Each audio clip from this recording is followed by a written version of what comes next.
Assalamualaikum dear friends. Today I will discuss the MLE यानी कि M maximum likelihood estimate for Bernoulli distribution. तो इसके अंदर हम डिस्कस करेंगे कि बर्नौली डिस्ट्रीब्यूशन के लिए हम MLE कैसे फाइंड आउट कर सकते हैं। तो वीडियो बहुत ज़्यादा इंटरेस्टिंग है। मुझे ये वो वीडियो है जो YouTube पे अभी तक अपलोड नहीं हुई है। आई एम फर्स्ट जो मैं ये वीडियो अपलोड करूंगा। ये वीडियो बहुत ज़्यादा कॉन्सेप्चुअल है, बहुत ज़्यादा इंपॉर्टेंट है। तो वीडियो को एंड तक आप देखेंगे तो इसमें ये आपके कॉन्सेप्ट क्लियर होंगे। MLE फाइंड करना आएगा वरना नहीं आएगा। चलिए वीडियो को स्टार्ट करते हैं। प्रॉब्लम और लिखी हुई है इफ x1 epsilon xn लिखा है be a random sample of size n for Bernoulli distribution. पहले हम जनरली बात करें बर्नौली डिस्ट्रीब्यूशन का जो फार्मूला होता है, ये जो फार्मूला लिखा हुआ है बर्नौली डिस्ट्रीब्यूशन का यही फार्मूला होता है, यानी f of x is equal to p raised to power x q raised to power x। This is the formula of Bernoulli distribution. Binomial की रेंज जो होती है बर्नौली की वो होती है 0 1। हमेशा याद रखिएगा बर्नौली की रेंज क्या होती है, आपने सिंपल करना है 0 1 is the range of Bernoulli distribution.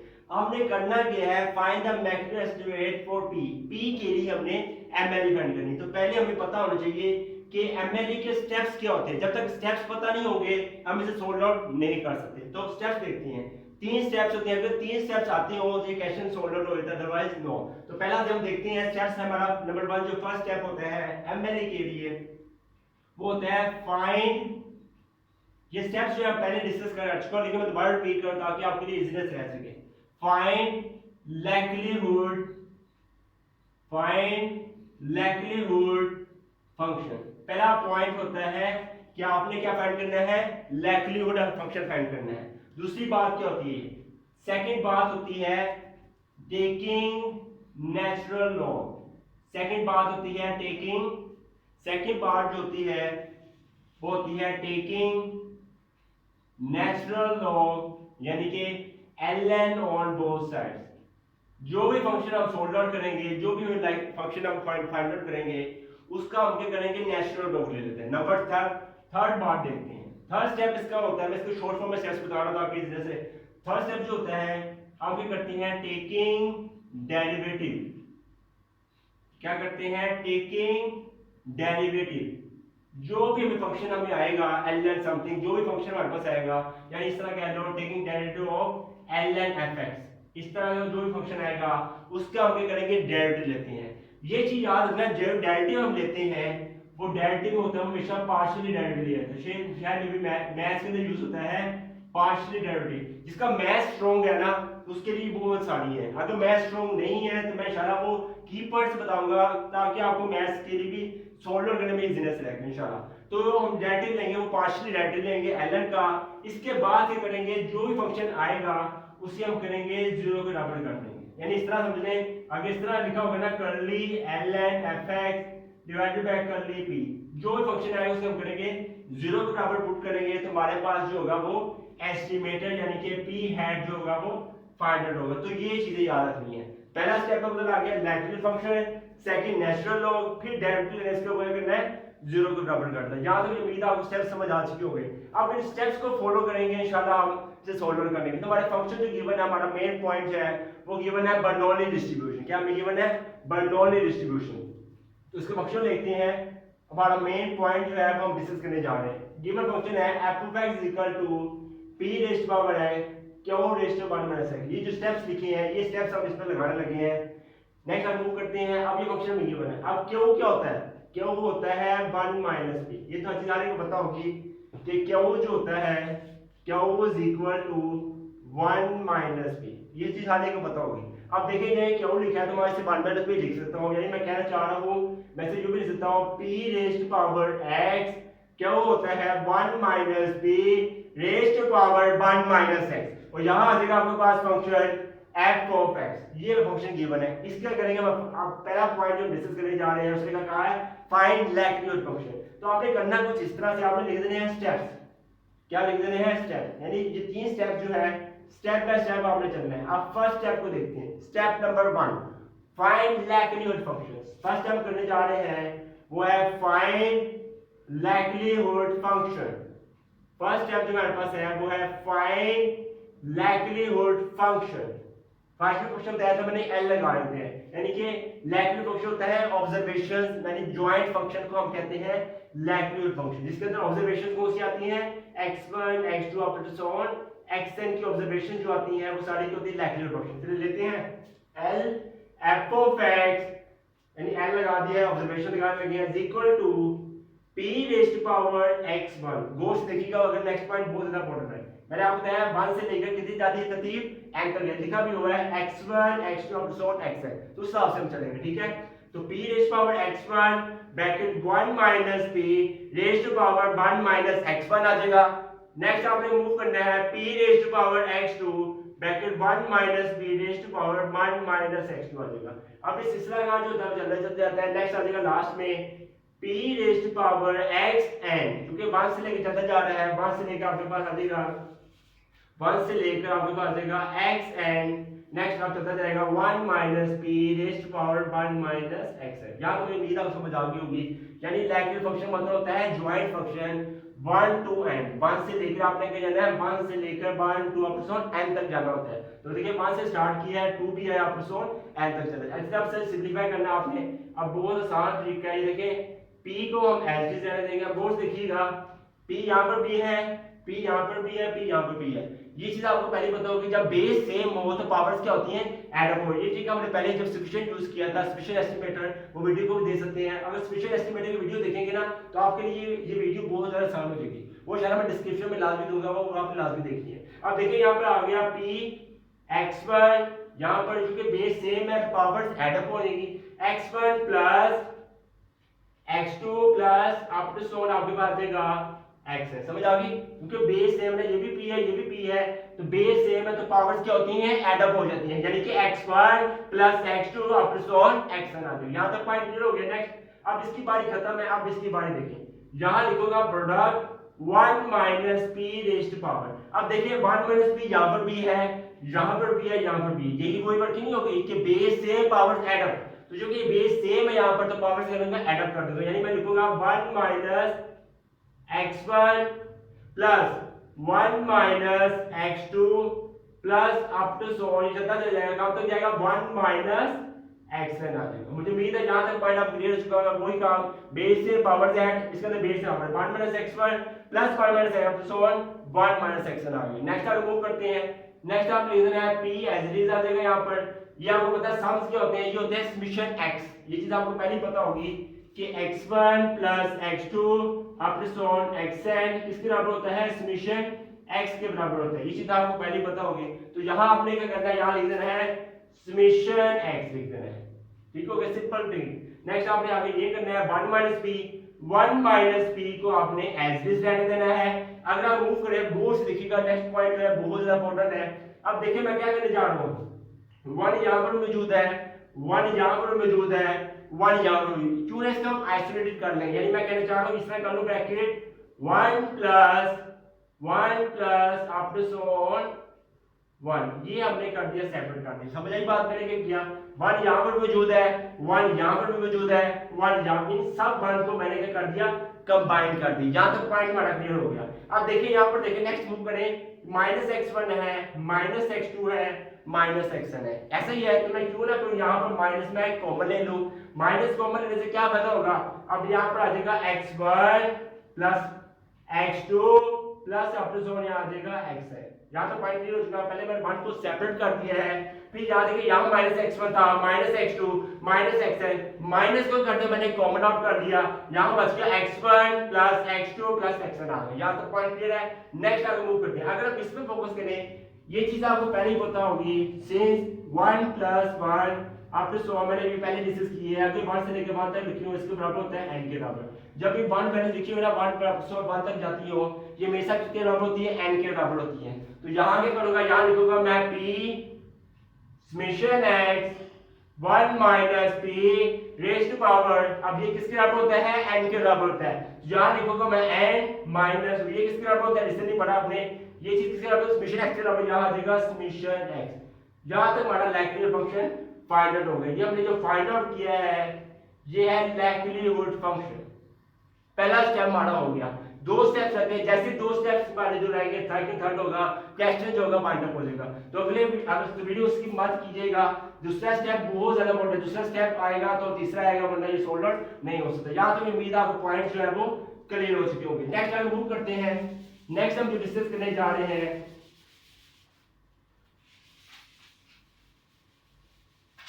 वो है हमारा नेक्स्ट है सेकंड स्टेप। सेकंड स्टेप हम डिस्कस करने जा रहे हैं। सेकंड स्टेप में पहले मैंने बात की थी, क्या कहा था मैंने, कहा taking natural log. Second step जो है वो क्या करने लगे हैं, टेकिंग नेचुरल लॉग। क्या करने लगे हैं, taking natural log. Natural log यानी ln लेने जा रहे हैं ऑन बोथ साइड्स। इन दोनों साइड हम करने लगे हैं नेचुरल। ये पहले बात हमने कर दी थी। सेकंड स्टेप होता है नेचुरल लॉग। अब तो हम करने लगे नेचुरल लॉग लेने जा रहे हैं। तो यहां पे लिखना आपने ln, ये लिखना है l(f(x). समझ आ गई आपकी बात। हमने क्या ln लगा दी इधर, अब ln लगानी है इधर, यानी ln बड़ी bracket p raised to power summation x multiply by 1 minus p raised to power n minus summation x आ जाएगा। यहां तक पॉइंट आप क्लियर हो चुका। हमने कर दिया, जस्ट ln ले लिया। अब ln सॉल्व करने का तरीका आपको ये चीजें पहले ही पता होगी। चलो मैं ये पॉइंट पहले डिस्कस कर देता हूं। रीजन लिखने लगा हूं, उस रीजन को समझेंगे तो आपके लिए बहुत सारी रहेगी। रीजन आपको पहले ही पता होगी, ये चीज हर एक को पता होती है कि जब इस तरह फंक्शन लिखा हो, अगर पहला पॉइंट बताने लगा हूं, ये इंपॉर्टेंट पॉइंट पता होंगे तो आप सॉल्व आउट कर सकते हैं, वरना आपके लिए मुश्किल है। अभी ये को पहले बता दिया आपको। मैथ्स अगर आता होगा तो इजी है, अगर मैथ्स नहीं आता तो फिर भी आपको मैं इजीली बता दूंगा ताकि आप इजीली इसे कवर कर सकें। अब आगे लेना है if x raised to power n लिखा हो। अगर लिखा हो क्वेश्चन के अंदर कि x raised to power n, MCQs के हिसाब से वो इंपॉर्टेंट है। तो अगर मैं इसका करूं नेचुरल लॉग ले लूं, अगर मैं करूं इसका नेचुरल लॉग ले लूं, समझ आ रही बात। ये था xn, ऐसे ही है। मैंने इसके साथ क्या किया, ln लगा दिया। इसको मैं यूं भी लिख सकता हूं, n जो होगा कांस्टेंट है वो नीचे आ जाएगा, वो ये बन जाएगा ln x। ये चीज आपको शायद जो मैथ्स पढ़ते हैं उसे पता होगी, जो स्टैट्स पढ़ते हैं उनको इतना नॉलेज नहीं होगा। लेकिन याद रखिएगा, अगर x raised to power n लिखा हो, अगर इसके साथ नेचुरल लॉग लग जाए तो ये कांस्टेंट जो होता है n वो नीचे आए। यहाँ जो भी चीज होगी वो हमेशा नीचे आए, तो ये एज इट इज बन जाता है, यानी ln x बन जाता है। नंबर 1 पॉइंट ये चीज आपको पता होना चाहिए। सेकंड पॉइंट की बात करें, ln अगर इस तरह लिखा हो xy, अगर प्रोडक्ट केस है, नेचुरल लॉग कह रहा है, क्या हमें कह रहा है प्रोडक्ट के, जैसे ये नजर ही आ रहा है। इसकी बात करें, देखिए ये p है रेज़्ड टू पावर समथिंग है, ये भी ऐसे नहीं है, ये भी ये 1 में से इसकी रेज़्ड टू पावर दिस है, ये भी काम वही होगा। इसका तो यही होगा ना, समेशन x नीचे आ जाएगा ln p, ये n में समेशन x नीचे आ जाएगा ln, जैसे अभी ये किया है नीचे आ रहे थे, सेम यही वर्किंग होगी। अगर आप बात करें, देखिए ये प्रोडक्ट भी है, देखिए आपस मल्टीप्लाई हो रहा है, इस तरह ये भी क्या हो रहे हैं, मल्टीप्लाई। जब मल्टीप्लिकेशन केस आएगा तब क्या करना है आपने, तब आपने करना है यहां लिख देना है ln x आ जाएगा। प्रोडक्ट हो तो यहाँ हमेशा प्लस आती है, यानी कहना चाह रहा हूँ प्लस ln y। ये चीज आपने याद रखनी है। जब भी प्रोडक्ट आए तो मैथ्स कहता है कि इसमें क्या आती है, नेचुरल लॉग में प्लस आता है, यानी कि ln x plus ln y। ये दो ट्रिक्स आपको जो बता दी है, सीक्रेट्स आपको बता दी है। ये अगर दो सीक्रेट्स आपने सीख लिए हैं तो आगे काम बहुत इजी है, वरना आगे काम बहुत मुश्किल हो सकता है। मुझे उम्मीद है ये पॉइंट्स आप लोगों को क्लियर हो चुके होंगे। आगे मूव करते हैं। नेक्स्ट पर की जो होता है वही आप करने जा रहे हो। नेक्स्ट पर करने होगा ताकि इसने आप ये करने लगो, इक्वल आपने ऐसे लिख देना है, ये वाला इक्वल। समझ आ गई बात। अब देखिए मैं क्या करने लगा हूं, समेशन x ln का ln डायरेक्ट ले रहा हूं, ln इसके साथ लग गया, इसके साथ भी ln है, तो मैं लिखूंगा समेशन x ln p। ये चीज आपको पहले बता दी थी कि जो पावर होती है वो नीचे आ जाती है, ln p as it is आएगा। ठीक हो गया। चूंकि प्रोडक्ट है यहां क्या आएगा, प्लस आ जाएगा। नेक्स्ट आगे मूव करें, n माइनस n, नेक्स्ट हम मूव करें तो हमारे पास देखें n minus summation x, next आप देखिए वही आ जाएगा ln 1 माइनस p आ जाएगा। समझ आ गई बात। जो मैं ट्रिक आपको बताई थी वही ट्रिक इसके अंदर मैं अप्लाई किया। देखिए summation x ln p, power नीचे आ जाती है, प्रोडक्ट हो तो यहाँ प्लस आ जाता है, वो n माइनस समेशन x नीचे आ जाएगा, वो ln 1 माइनस p आ गया। ये आपके पास जो हमारा सेकंड स्टेप जो था कि नेचुरल लॉग लेना हमारा क्लियर हो गया, यानी हम कह सकते हैं हमारा सेकंड स्टेप जो हमारा क्लियर हो चुका। थर्ड स्टेप पे मूव करते हैं। समझ आ गया। फर्स्ट स्टेप भी आप क्लियर होगा, सेकंड स्टेप। थर्ड स्टेप मैंने कहा था डायरेक्टली लेते हैं विद रिस्पेक्ट टू पैरामीटर, जो भी पैरामीटर लिखा होगा। अब यहां देखे जाए तो गौर से देखें, यहां पैरामीटर जो हमें गिवन है वो गिवन है p। अब देखा ना, ml फाइंड करें एस्टिमेटेड फॉर p, तो p जो हमें गिवन है ये पैरामीटर है। p जो हमें गिवन है ये आपके पास क्या है, पैरामीटर है, जिसे हम कहते हैं पॉपुलेशन पैरामीटर। तो जनरली जो भी आप लेते हैं हमेशा पैरामीटर के हिसाब से लेते हैं। अगर पैरामीटर p लिखा है तो p के हिसाब से चलेंगे, अगर ये लैम्डा लिखा है तो हम लैम्डा के हिसाब से चलूंगा, थीटा लिखा है तो थीटा के हिसाब। ये चीज आपने भूलनी नहीं है, हमेशा पैरामीटर के हिसाब से लेते हैं। थर्ड स्टेप करे जा रहे हैं, बहुत ज्यादा इंपॉर्टेंट है, वीडियो को स्किप मत कीजिएगा, लास्ट पॉइंट में डिस्कस करने जा रहे हैं टेकिंग, वही आपने जो बताया आपको मैंने, डेरिवेटिव। डेरिवेटिव लिखने बल्कि मैं इस तरह लिखता हूँ, इजी रहेगा आपके लिए। टेकिंग पार्शियली, क्योंकि जो भी हम डेरिवेटिव लेते हैं यहाँ पर वो लेते हैं partially. Taking partially derivative, taking partially derivative with respect to, WRT show करता है with respect to. With respect to आपके पास क्या लिखा आएगा, वही with respect to P। P के हिसाब से हम करेंगे ML फाइंड करेंगे, taking partial with respect to P। वो कैसे लेना है आपके सामने ही है, जो आपको पहले बताया था, कर्ली। ये कर्ली शो करते हैं पार्शियल डेरिवेटिव। जब भी कर्ली का साइन है, ये साइन है कर्ली, कर्ल जिसे कहते हैं, तो इसके कहते हैं पार्शियल डेरिवेटिव। यानी आपको याद आएगा ln L f of x divided bye curly P। क्योंकि हम डिफरेंशिएट जो कर रहे हैं वो P के लास्ट से डिफरेंशिएट कर रहे हैं, तो यहां लिखूंगा मैं P। यहां तो पॉइंट क्लियर हो गया। नेक्स्ट आपको काम करना है, अगले पॉइंट जो है वो इंपॉर्टेंट है, इसी का ये तो हमने ले लिया, इसका ये आप क्या करने जा रहे हैं, इसका हम कर लेना हमने partial with respect to P के हिसाब से। बहुत आसान है। अब देखिए समेशन x जो होगा वो समेशन x का P के साथ, समेशन x का P के साथ कोई ताल्लुक नहीं है, तो पार्शियल डिफरेंशिएट शो करता है। अगर आप x के लास्ट से शो कर रहे हैं डेरिवेटिव, तो x के लास्ट से आप देखेंगे, y है तो y के हिसाब से लिखेंगे। अब गौर से देखिए, यहाँ समेशन x है, डेरिवेटिव हमने लिया P के साथ, तो समेशन x का कोई ताल्लुक नहीं इसके साथ, तो मैं समेशन यहाँ x जो एज लिख दूंगा। यहाँ तक पॉइंट क्लियर हो गया। अब देखिए P का ln P का P के साथ बहुत ज्यादा रिलेशनशिप है, ये चीज आपको पहले ही पता होगी। नेक्स्ट हम मूव करने जा रहे हैं, चाहे इसका स्क्रीनशॉट ले सकते हैं। नेक्स्ट हम मूव करने जा रहे हैं। नेक्स्ट आपने करना, आपने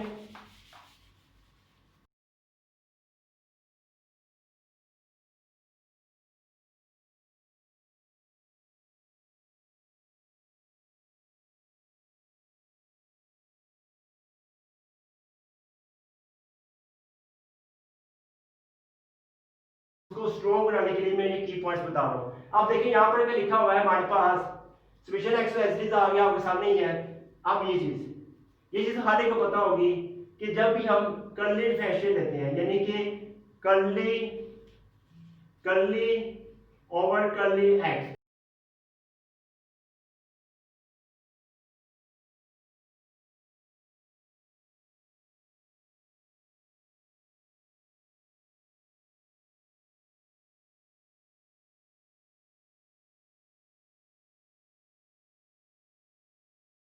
ये ट्रिक्स अगर पता होंगे मूव कर सकते हैं, वरना मूव नहीं कर सकते।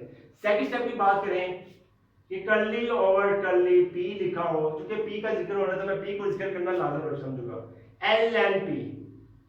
अगर इस तरह का फंक्शन आ जाए, हमेशा याद रखना ये किसके बराबर होता है, 1 ओवर P के बराबर होता है, हमेशा याद रखिएगा। जब भी कर्ली, ये मैथ्स का रूल है कि डिफरेंशिएट जिसके पार्शियल डिफरेंशिएट के अंदर या डिफरेंशिएट के अंदर जब भी ln के साथ हम डेरिवेटिव लेते हैं, कि ln के साथ करते हैं, ये कर्ली है, कर्ली शो करता है डेरिवेटिव, कर्ली शो करता है पार्शियली डेरिवेटिव, समझ आ गई बात। तो ये क्या होगा, जब भी ln के साथ डेरिवेटिव हो तो हमेशा क्या आता है, 1 ओवर P आता है। यहां तक पॉइंट क्लियर हो चुका है। अब एक और चीज आ जाए, सेकंड पॉइंट, थर्ड पॉइंट इसे डिस्कस करना है। थर्ड लिखा हुआ है ln 1, अगर हम डेरिवेटिव लूंगा ln 1 minus P, ln 1 minus P का ये जो फंक्शन लिखा हुआ है, ये इसका डेरिवेटिव मैं डायरेक्ट बताने जा रहा हूं। इसमें क्या करना है आपने, इसमें सिंपल आपने करना है वही, देखिए ln के साथ डेरिवेटिव लेने हैं, ln लिख दूंगा मैं 1 ओवर, क्योंकि यहाँ P लिखा था, यहाँ P आ गया, यहाँ क्या लिखा हुआ है 1 माइनस P, यहाँ क्या आएगा 1 माइनस P। देखिए यहाँ तक स्टॉप नहीं होगा। अब देखिए यहाँ तो P आ रहा था, जो मैंने लिख दिया यहाँ पर 1 ओवर P। अब देखिए यहाँ चेंजिंग नहीं आ गई, देखिए यहाँ P लिखा हुआ है या 1 माइनस P लिखा। तो डेरिवेटिव का एक रूल है कि जब भी डेरिवेटिव में चेंजिंग आ जाए तो उस चेंजिंग का अगेन डिफरेंशिएट लिया जाता है। यानी जो फंक्शन लिखा हुआ 1 माइनस P, यानी मैं कहना चाह रहा हूँ, ये सेपरेट बताता हूँ मैं, जो लिखा हुआ ना curly over curly P 1 minus P, ये जो लिखा हुआ है इसका हम करते हैं सेपरेट डिफरेंशिएट करते हैं। यानी मैं कहना चाह रहा हूं अगर इसका डिफरेंशिएट करूं तो कांस्टेंट का डेरिवेटिव हमेशा 0 होता है। दोबारा कह दूं कि कांस्टेंट का डेरिवेटिव, अगर मैं कांस्टेंट का डेरिवेटिव अगर 1 लिखा हुआ है, कांस्टेंट का डेरिवेटिव हमेशा क्या आता है, 0 आता है। कांस्टेंट कोई भी हो, 1 हो, 2 हो, 3 हो, जब भी कांस्टेंट का हम डेरिवेटिव लेते हैं आंसर हमेशा आपके पास क्या आता है, 0 के बराबर आता है। ठीक है, क्योंकि मैं कांस्टेंट का डिफरेंशिएट लिया तो यहाँ 0 आ जाएगा और माइनस जो होगा वो एज इट इज आ जाएगा। P की लास्ट से डिफरेंशिएट करो तो हमेशा 1 आता है। ये आपके सामने लिखा था मैंने आपको जिस तरह था ना, x का डेरिवेटिव लो तो आपके पास 1 ही आता है। इसी तरह से ही अगर मैं डिफरेंशिएट करूं p के हिसाब से p को, तो ये कैंसिलेशन हो गया, क्या आएगा 1 आएगा। तो ये चीज बता रहा था, कांस्टेंट डिफरेंशियल लिया तो यहाँ 0 आ गया, माइनस एच आ गया, p के लास्ट डिफरेंशिएट करो तो यहाँ क्या आएगा 1 आ जाएगा, क्योंकि कर्ली पी और कर्ली ऐसे भी परेशान क्या आता है 1 आता है। यहाँ तक आपको ट्रिक्स जो बताने से बता दें, अगर ये ट्रिक्स आपको, मुझे उम्मीद है आपको ट्रिक्स जो बताइए आपको समझ आ चुकी होगी। ये ट्रिक्स अगर आ गई है तो ये आगे काम बहुत आसान है। नेक्स्ट आपको करना है, आपने यहाँ तक समेशन एक्स जो लिखे थे, हम यहाँ पर स्टेप पे थे, समेशन एक्स मैंने कहा था एलजी लिख देते हैं, यहाँ क्या आएगा 1/p आएगा, ऐसा ही है। आपको तय था ln t के रेडियल तो क्या था 1/p, यहाँ तक पॉइंट क्लियर हो गया। नेक्स्ट आगे वो काम आसान है, plus n minus summation x जो होगा वो एज इट इज आ जाएगा। नेक्स्ट देखें ln माइनस p वो इसे लिखा हुआ था, यहाँ आ जाएगा 1/1 - p, और जो चेंज आई, ये चेंज क्या आई है आपके पास -1, जो भी चेंज आई हो आपने क्या लिख देना है यहाँ पर। तो ये चीज याद रखिएगा कि मैथ्स का रूल होता है, अगर सिंपल फंक्शन हो तो 1/p आ जाता है, अगर इस तरह कोई चेंजिंग आ जाए तो उस चेंजिंग का अगेन डिफरेंशियल लिया है। देखें जो चेंज आई है उसका मैंने अगेन डिफरेंशियल लिया है, जो अगेन डिफरेंशियल लिया है वो हमने लिख दिया उसके आगे। ये ट्रिक आपको याद रखनी है।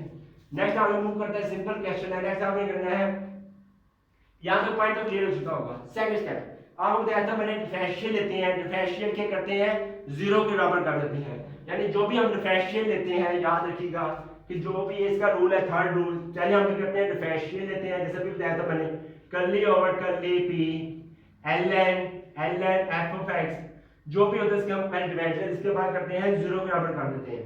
खुद अब इसे हम यहाँ लिखूंगा 0 is equal to summation x over p, दोबारा दूंगा mle का स्टेप होता है, पहले डेरिवेटिव लेते हैं, डेरिवेटिव लेने के बाद हम इसे 0 के इक्वेट कर देते हैं, डेरिवेटिव लेने के बाद इसे 0 के इक्वेट कर देते हैं। ये एमएलए के स्टेप्स हैं, एमएलए के स्टेप्स भी मैं इंशाल्लाह डिस्क्रिप्शन के अंदर लाजमी दूंगा, वो भी आप लाजमी देखिएगा, उसमें आपको ज्यादा समझ आएगी। यहाँ आ जाए summation x over p plus, ये देखिए यहाँ पे लिखा हुआ है माइनस, गौर से देखिएगा यहाँ पे लिखा हुआ है माइनस लिखा हुआ है, तो यहाँ आएगा minus n minus summation x divided bye 1 minus p आ जाएगा। यहाँ तो पॉइंट आपको क्लियर हो चुका होगा। नेक्स्ट हम मूव करने जा रहे हैं, नेक्स्ट हमारे पास जो लास्ट स्टेप है वो ये है, हमारे पास लिखा, इसे आप सिंपलीफाई करना, हमारा एस्टीमेट जो फाइंड करना है वो हम एस्टीमेट फाइंड करने लगे हैं। अब 0 जो होगा वो एज इट इज आ जाएगा, is equal to last point आएगा हमारे पास, इसका हम करने लगे एलसीएम लेने जा रहे हैं। अब देखिए इसका एलसीएम लूंगा तो मैं डायरेक्ट करने जा रहा हूँ, यहाँ क्या आएगा p आएगा और यहाँ आएगा 1 माइनस p, ऐसा ही है, सिंपल इसका एलसीएम ले रहा हूँ। अब ये चीज जो होगी वो ऊपर चली जाएगी, यानी summation x as it is, साथ क्या आएगा 1 माइनस p, यहाँ तो पॉइंट क्लियर है। अब देखिए माइनस एज इट इज आ जाएगा n minus summation x, next क्या आ जाएगा, यहाँ इसके साथ क्या आएगा p आ जाएगा, ब्रैकेट क्लोज। समझ आ गई बात, मैंने क्या किया, इसका क्या जस्ट एलसीएम लिया, क्या लिया LCM, p 1 minus p as it is आ गया है, ये 1 माइनस p ऊपर चले गया, minus n summation x p आपके पास ऊपर चलेगा। यहाँ से समझ आ गई पॉइंट, सिंपलीफाई करें 0 एज इट इज आ जाएगा, यहाँ सिंपलीफाई करता हूँ summation x minus p summation x, इसे हम ओपन कर रहे हैं, ठीक है, summation x minus summation x p summation x, समझाइए अब आपसे मल्टीप्लाई करा रहा हूं मैं, माइनस np, ठीक हो गया। नेक्स्ट यहाँ पे करना है, ये लिखा हुआ है माइनस, मैं दोबारा लिख देता हूं माइनस np, ठीक हो गया। आप देखिए ये माइनस है, ये भी माइनस है, माइनस माइनस क्या होते हैं प्लस, यहाँ आ जाएगा p समेशन x, समझ आ गई आपके पास, माइनस np आ गया, माइनस माइनस प्लस आपके पास आ जाएगा, हाँ समेशन x p आ जाएगा। Next divided by p bracket 1 minus p, यहाँ तो पॉइंट क्लियर हो गया आपको, उससे आपको पता ही होगा, आप समझ आ रहा है कि मैथ्स अगर आपका स्ट्रॉन्ग है, अगर स्ट्रॉन्ग ना भी हो तो ये चीज होती है हमेशा किस पे जाती है, लेफ्ट हैंड साइड जाती है। जब ये लेफ्ट हैंड साइड जाएगी ऑब्वियसली, जब मैं कहते हैं जब भी मैं p1 माइनस p को मल्टीप्लाई कराऊंगा 0 के साथ, क्या आएगा 0 ही आएगा। किसी भी बड़ी वैल्यू को 0 से मल्टीप्लाई कराया जाए तो क्या आता है 0 आता है, ये वैल्यू यहाँ चली जाएगी, जैसे मैं बता रहा हूँ ये इसका मल्टीप्लाई होगी तो आपके पास यहाँ क्या आएगा 0 आ जाएगा, 0 इज इक्वल टू, ये सारी वैल्यू इधर चलेगी तो 0 मल्टीप्लाई समथिंग क्या होता है 0 आता है। नेक्स्ट आगे मूव करते हैं, आप देखिए यहाँ पर ये p समेशन x लिखा हुआ है, ये क्या लिखा हुआ माइनस p, ये हो गए कट, समझ आ गई, ये p समेशन x था जो माइनस था, ये हो गए कट। नेक्स्ट लास्ट पॉइंट रह गया समेशन x माइनस np आ गया, यहाँ तक पॉइंट मुझे उम्मीद है आपको क्लियर हो चुका होगा। नेक्स्ट करके क्या करना है आपने, ये माइनस np है, जब ये यहाँ जाएगा तो क्या आ जाएगा plus np, plus np is equal to summation x, समझ आ गई, ये माइनस np जब ये लेफ्ट हैंड जाएगा तो क्या आएगा प्लस आ जाएगा इज इक्वल टू, अब p is equal to P is equal to summation x divided by n आपके पास नीचे आ जाएगा। अब एक आपको हमारे जो फाइंड करना था आपको कहता है MLE का हमने करना है P के हिसाब से एस्टिमेटेड फाइंड करना है, बहुत हम फाइंड कर लिया है। तो आपको कहता है एस्टिमेटेड जो भी होता है उसको हम कैप से शो किया जाता है। इस आपको पहले बताओ, मैंने क्या कहा था थीटा हैट जो होता है वो एस्टिमेटेड होता है, P हैट जो होता है वो भी एस्टिमेटेड होता है, लैम्डा हैट भी एस्टिमेटेड, इन सबको क्या कहते हैं एस्टिमेटर्स कहा जाता है। ऐसा ही है। तो यही जो P है इसे हम लिख दूंगा मैं, समेशन x और n क्या होता है x बार, ये तो आपको पता होगा कि समेशन x होता है x बार, तो लास्ट में लिखूंगा P हैट इक्वल x बार लिख दूंगा, तो हमारा MLE जो होगा फाइंड आउट होगा। मुझे उम्मीद है आपको जो मैंने ट्रिक्स और सीक्रेट्स बताए हैं वो आपको, मुझे उम्मीद है ये सारे स्टेप्स आपको समझ आ चुके होंगे। Thanks for watching the video. If you like this video then kindly subscribe to my YouTube channel। अल्लाह हाफिज।